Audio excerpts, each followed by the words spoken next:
ミルトンチャンネルです。今日は定格 2000W の大容量ポータブル電源アフェリー2000を使って車中泊をしてきました。その使ったバッテリーがこちら。今回は合計 400W のソーラーパネルも導入して充電をしてみましたが、車中泊で効率的に使えることが分かってかなり楽しかったです。アフェリー 2000W です。内容物はアフェリー 2000W 本体、 AC 充電ケーブル、ソーラーパネル用の MC4 ケーブル、こちらはアンダーソンコネクターで決線するタイプです。取扱説明書、こちらは半分から後半が全て日本語の説明書になっています。さらっと見てみましたが、分かりやすい日本語で書かれているので使用に困ることはないと思います。ケーブル収納ポーチ、これは AC ケーブルや MC4 アンダーソンコネクターケーブルが入れられるようになっています。そしてダストカバー、こちらはバッテリーを使わない際に保管するためのもののようです。実際にかぶせてみるとこんな感じ。このようにぴったりサイズになっていて、ゴミやホコリが入らないようになっています。サイズは横 39.2 センチ、縦 27.9 センチ、高さ 32.3 センチ、重さは22キロあるので、両手で気合を入れて持つ感じになります。正面のパネルを詳しくチェックしていきます。電源を入れてみます。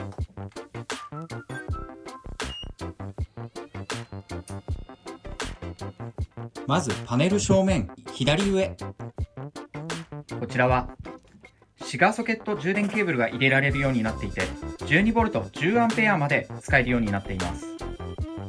続いてその右手、こちらは XT60 端子が給電できるようになっていて、 12V 25A までの電気が流れるようになっています。この端子はドローン等の充電に使われるようで、ちょっと特殊な端子ではあるんですが、ドローン等を頻繁に使われる方にはこの機能は使いやすいと思います。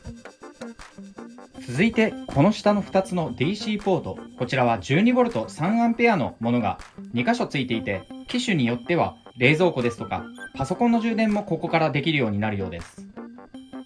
続いて正面真ん中 USB ポート、こちらは左側の部分が USB5V 2.4A のポートが2箇所、そしてクイックチャージができる USB3.0 のポートが2箇所。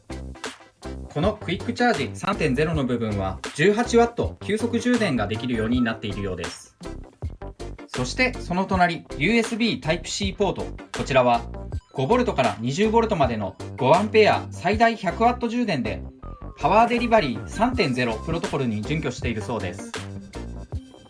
続いて向かって正面右側、ここは LED ライトになっていて、一度押すと LED ライトが常時点灯、2回目を押すと SOS フラッシュになります。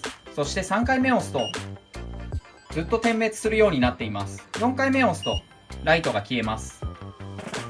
続いて正面向かって右手をチェックしていきます。よいしょ。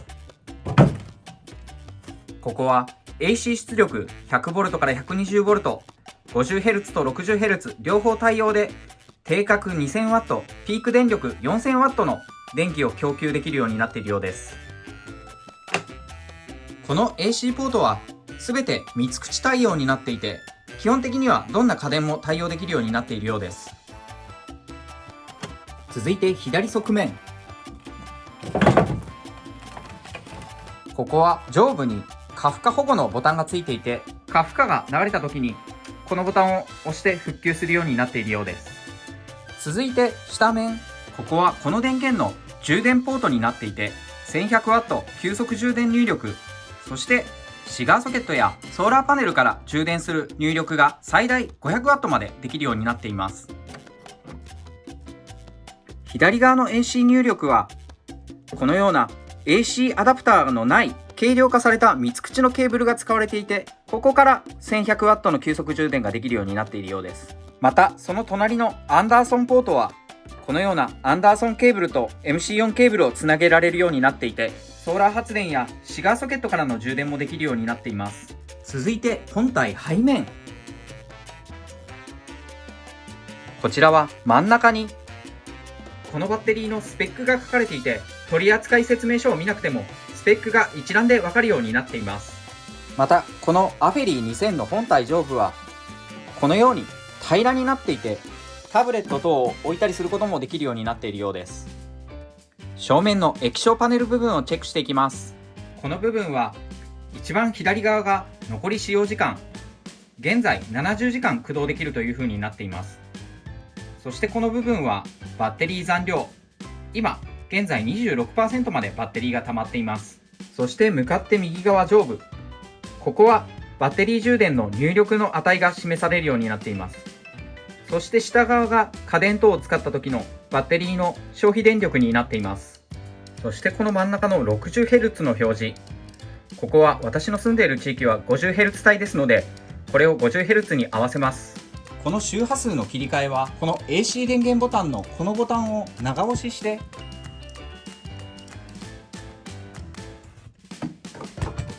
こうすると 60Hz のところが 50Hz にこのように切り替えられるようになります。 50Hz に問題なくできました。今現在バッテリー残量が 25% まで溜まっていますので、この電源がどのぐらいの時間で 100% まで充電されるか計測をしてみます。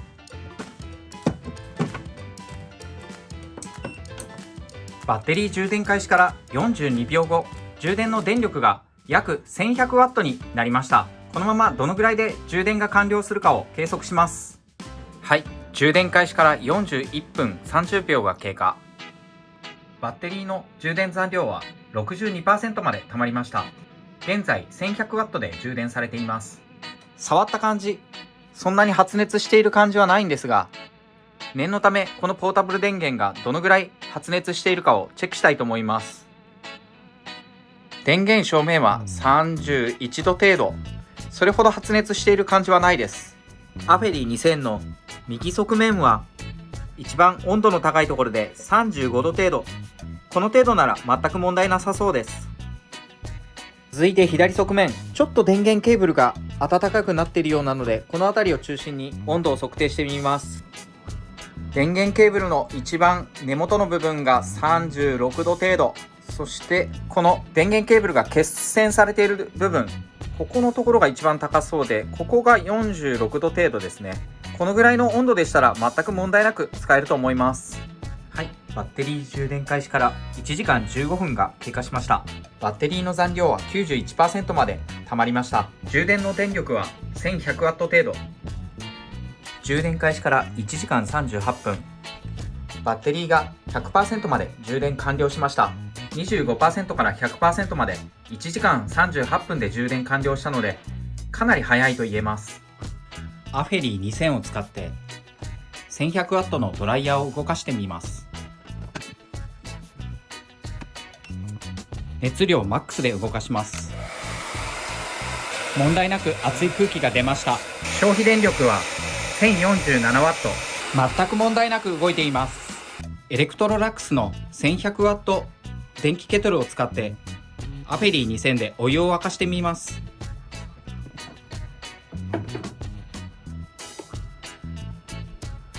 消費電力は 870W。 こちらも問題なくお湯が沸かせました。1300W の電子レンジも使ってみます。アフェリー2000は定格 2000W、 ピーク電力 4000W なので、おそらく問題なく使えると思います。電子レンジでお茶を温めてみます。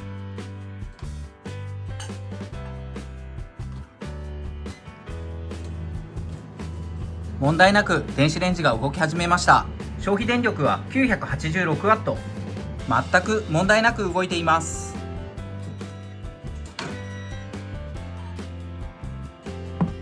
問題なくお茶が沸かせました。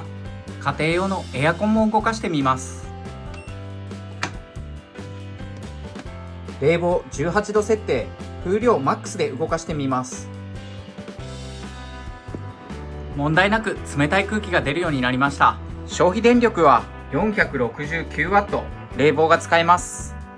暖房29度設定、風量マックスでも試してみます。暖房も暖かい空気が問題なく出るようになりました。暖房起動時の消費電力は 491W、暖房でも問題なく使えます。今回は簡単に導入できる折りたたみ式のソーラーパネルも導入します。アフェリーソーラーパネル 200W です。内容物はソーラーパネル本体、ソーラーパネルの MC4 ケーブル、こちらはアンダーソンコネクターと変換できるようになっています。日本語の取扱説明書、こちらは分かりやすい日本語で書かれていて、24ヶ月の製品保証と会員限定の12ヶ月延長保証がついています。ソーラーパネルが壊れるというようなことはあまりないと思いますが、36ヶ月の延長がついているのは安心です。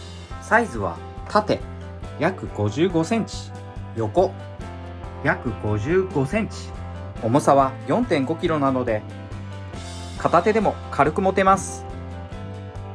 ソーラーパネル本体の収納ポーチ部分をチェックします。本体収納ポーチ部分には MC4 ケーブルが仕込んであり、付属の MC4 アンダーソンコネクターの変換ケーブルを使ってこれをアフェリー2000本体のアンダーソンポートに挿して使います。また本体のこの部分にはこのように USB 端子や USB Type-C、DC5521 ポートが仕込まれていて、 USB Type-C は約 60W の充電。このソーラーパネルは最大出力 200W、 セルタイプはモノセル、いわゆる単結晶型のソーラーパネルになっていて、出力電圧は 18V、 電流が 9.25A なので、私が普段車の上に積んでいるソーラーパネルよりも高出力のソーラーパネルになっています。今回は災害対策やエコな使い方をしたかったので、2枚のソーラーパネルを導入して連結して使います。ソーラーパネルの連結にはこの Amazon で買った MC4 の分岐のケーブルを使います。連結の仕方はこんな感じ。2枚のソーラーパネルをこの分岐できる MC4 ケーブルを使って、このソーラーパネルのプラス極部分と、そしてもう一方のプラス極の方をこのように挿します。次に反対側のソーラーパネルのマイナス極と、もう一方の方のソーラーパネルの MC4 ケーブルをここに挿します。この MC4 ケーブルは挿せる形状が決まっているので、間違いがなくて簡単に取り付けることができます。このようにプラスとマイナスを1本のケーブルにまとめたら、純正付属の MC4 アンダーソンコネクターケーブルを使ってこの分岐でまとめられたケーブルをつないでいきます。こんな感じです。ケーブル自体は若干ごたついている感じはありますが、配線ミスがなく安心してつなぐことができます。この部分をアフェリーのアンダーソンコネクター充電ポートに挿せば充電できます。アフェリー2000を実際に車中泊で使ってみます。今回向かったのは栃木県。実は先日取り付けたルーフボックス、大きすぎて車庫に入らないので、普段は取り外して車庫入れをしていました。今回はより快適に車中泊をしたいので、ルーフボックスを車に乗せて現地で取り付けます。このルーフボックスの重さは約 16kg、 そこそこ重いのですが、私一人でもギリギリ持てる重さです。またこのルーフボックスはボックスの底面を4箇所で固定、手で回すボルトで締めるだけなので簡単に脱着できます。何度か脱着してみて分かったのですが、取り付けの際にボックスを少し手前に引いて、取り付け金具を奥側から取り付けていくと、一人でも簡単に取り付けできることが分かりました。取り付け金具の下には高さを稼ぐためのモバイルバッテリーを置き、あとは上からボルトを締め上げます。取り付け金具を仮固定できたら、モバイルバッテリーを外し、反対側も同様の手順で固定します。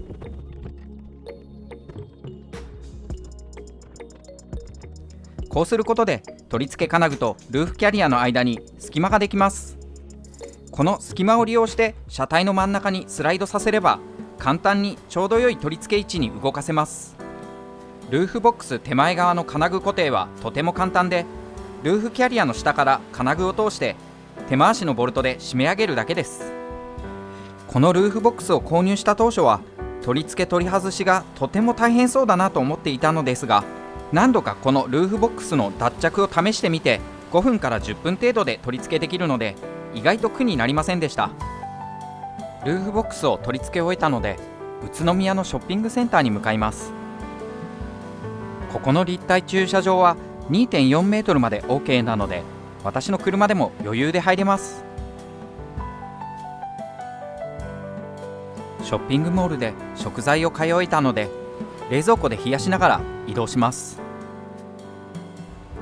でこの冷蔵庫の動力源はこのアフェリー2000のこの 12V10A のシガーソケットから取ります。これが一番冷蔵庫の電力を節電できますので、この部分から電源を取ります。冷蔵庫の内蔵バッテリーを取り外します。で今回はこのバッテリーを使わずにポータブル電源の電気だけで動かしたいと思うので、ここから給電をして付属のバッテリーを使わずに冷蔵庫を動かしてみます。電源を入れて 100% になっています。ではこの部分を入れて冷蔵庫を駆動させます。ショッピングモールを後にして今夜の車中泊場所に向かいます。今回は道の駅益子という場所に伺いました。かなり大きめの道の駅で私の車以外には数台の車が止まっているだけであまり車は止まっていませんでした。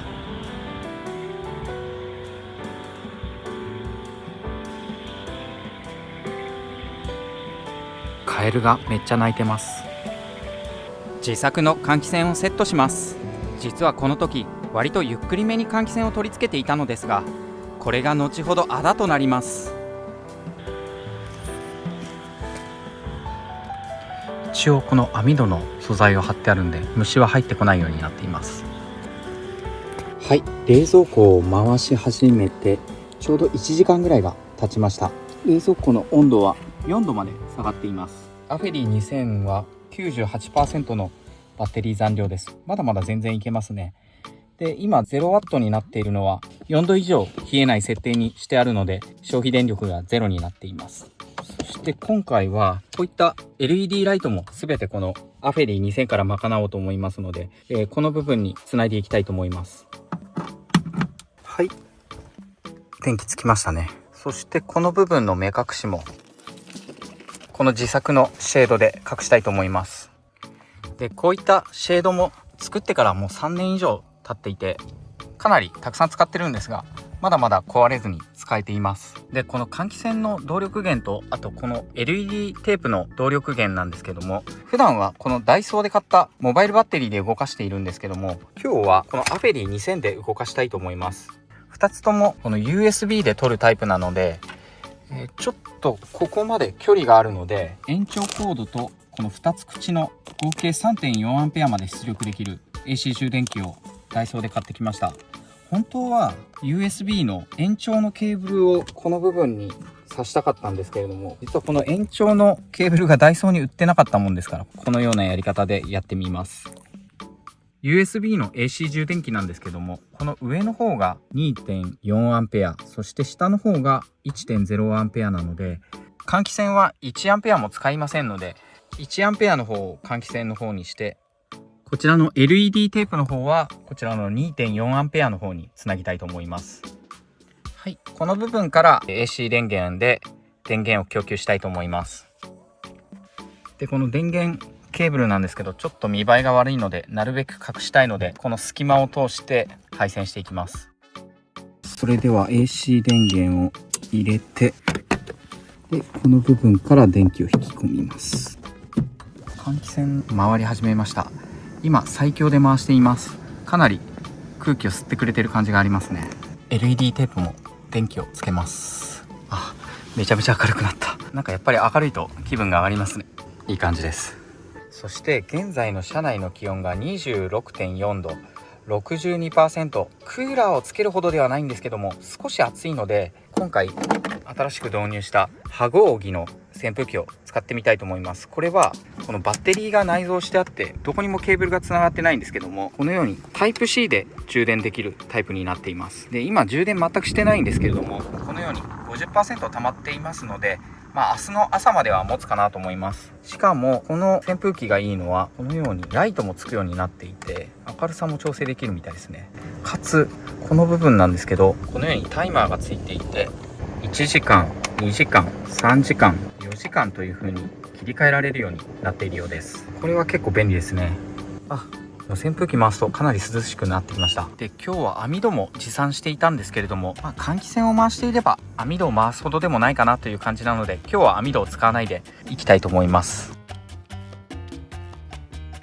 ちょっとお腹が空いてきたので、今日の夜食はせっかく今栃木県に来ているので、栃木県産のとちあいかといういちご、めっちゃ美味しそうだったんでこれを買ってみました。あとはサラダチキンと濃いミニおぼろ豆腐、そしてキムチをいただきたいと思います。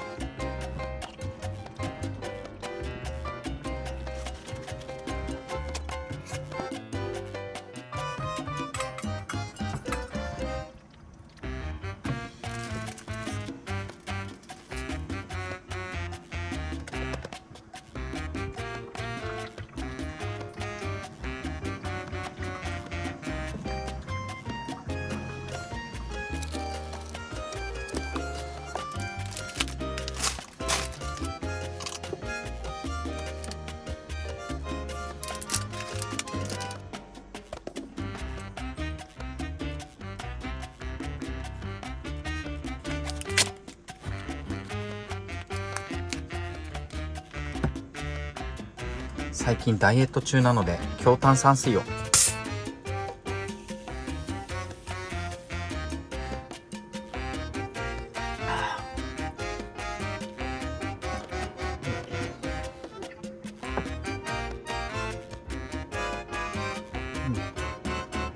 枝豆の入った豆腐めっちゃ美味しいです。このキムチとのバランスがすごくいいです。栃木県産のいちごってめっちゃ美味しそうです。甘みと酸味のバランスがめっちゃいいですね。すごく美味しいです。これ買ってよかった。美味しい。いやー美味しかったです。拭き取りに使うのはこの肌触りのいいキッチンペーパーです。これはキッチンペーパーとしても使えるんですけど、ティッシュとしても普通に使えるんでかなり気に入って使っています。こちらもダイソーで買いました。で、こういった感じでちょっと油が残った時はこういったアルコール入りのウェットティッシュでお皿やメスティンを拭くと綺麗になります。いい感じですね。で、これだけで完了としてもいいんですけども、シンクセットで軽く水で流しておきたいと思います。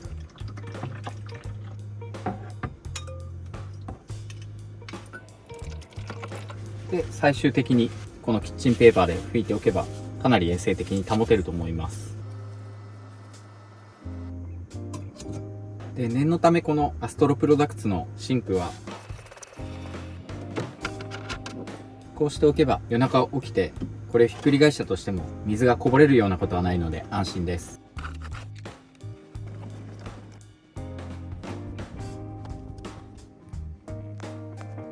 現在のアフェリー2000のバッテリー残量は 89%。 普段はこの iPad ですとかこういった Apple Watch をポータブル電源で充電することは少ないんですが、今日は 89% も残っているので、この Type-C の部分やクイックチャージの部分から充電をしてみたいと思います。 Apple Watch も充電します。そして今撮影しているこの iPhone も後ほど充電しておきます。この後すぐに寝たのですが、想定外の悲劇が起きます。はい、時刻は5時11分。現在の気温は 19.1 度。気温的にはとても快適に眠ることができました。ただ昨日の夜、実は車の中に蚊が入ってしまって、手と足を5、6箇所くらい蚊に刺されちゃいました。それでちょっと痒くて眠れないので、今からコンビニにかゆみ止めを買いに行って移動したいと思います。すごい痒くてちょっと全然眠れないです。これでは。道の駅益子、外はこんな感じでとても綺麗なところなんですが、虫刺されの痒さに負けてしまいました。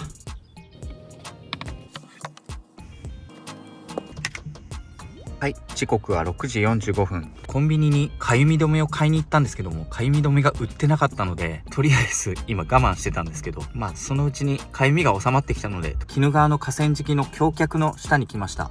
ここでもう少し寝たいと思います。ここだったら直射日光が当たらないので、結構快適に寝れるような気がしています。じゃあ仮眠をします。はい、時刻は9時16分。日陰に止めていたので快適に眠ることができました。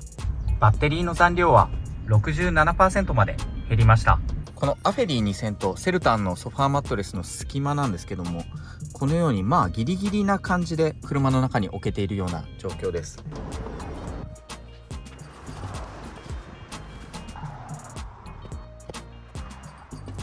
せっかくなので日向の部分でソーラーパネルでポータブル電源に充電しながら食事をここで楽しみたいと思います。テーブルはこの間ワークマンで買った耐熱アルミテーブルを使ってみます。980円で格安でした。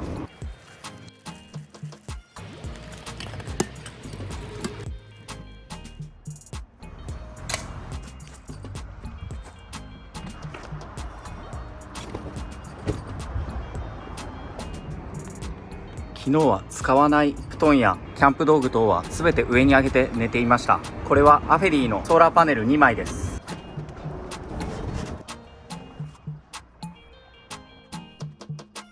折りたたんだサイズは55センチしかないんですが、かなり大きくなります。約2メートル40センチあります。かなり大きいので発電効率が高そうです。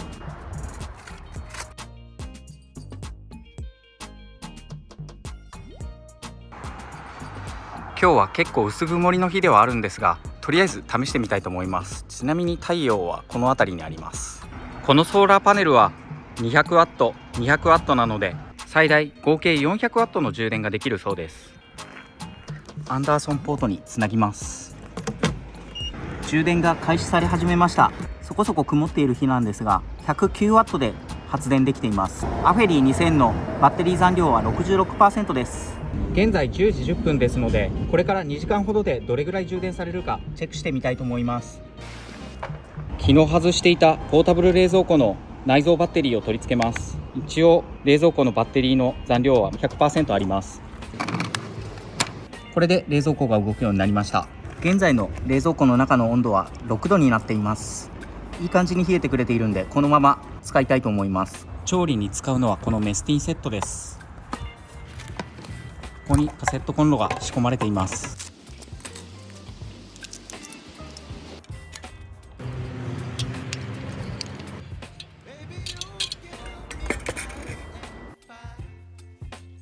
これにメスティンを乗せて調理していきます。牛塩だれカルビ、これはそのまますぐに焼いて食べれます。それと昨日ちょっと残ってしまったとちあいか、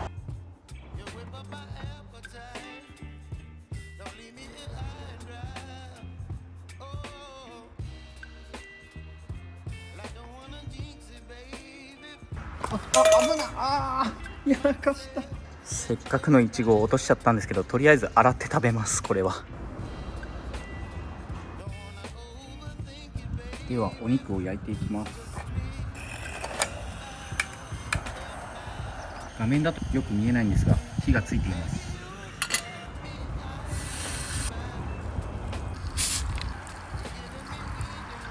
いい感じにお肉が焼けてきました。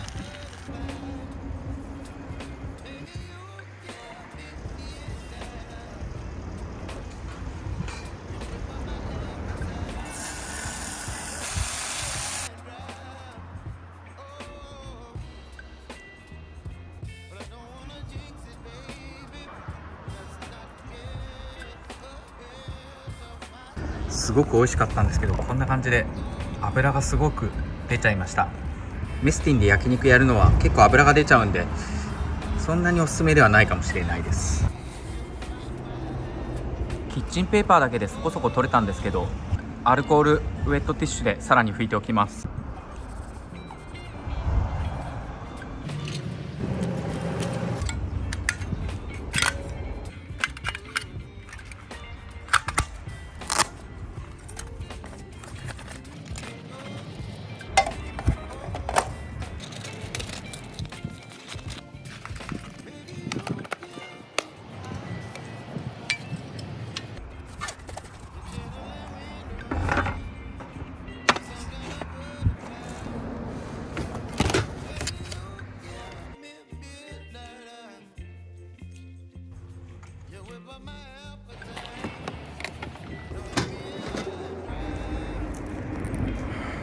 今かなり晴れてきたんですけれども、充電のワット数は205ワットを指しています。やはり晴れるとすごく発電するようです。現在12時24分、2時間10分ほどソーラーパネルで充電をしました。バッテリー残量は 80% まで回復しました。これから3時間ほど運転するので、次はシガーソケットの走行充電でこのアフェリー2000に充電をしてみたいと思います。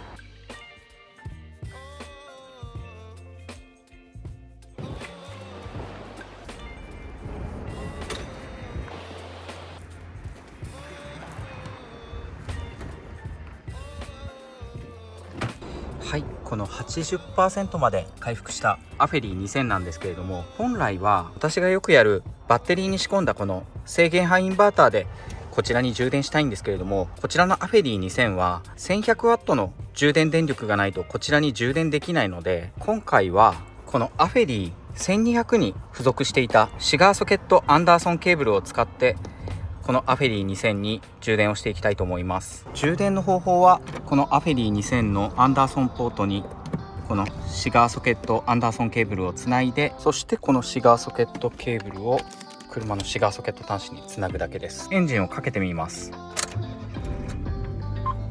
はい、充電され始めました。充電の電力は 105W 程度を指しています。とりあえずこのシガーソケット端子から充電をして3時間ほど運転しますので、念のため 80% からスタートした電力が 100W 程度でどれぐらい充電がたまるかっていうのをストップウォッチを使って計測しておきます。ちょうど3時間2分運転しました。充電のバッテリー残量が 94% まで増えました。3時間で 14% 増えた計算になります。この数字は結構早い方かなとは思います。本日もご視聴ありがとうございました。もしこの動画を気に入っていただけたらチャンネル登録、グッドボタンよろしくお願いいたします。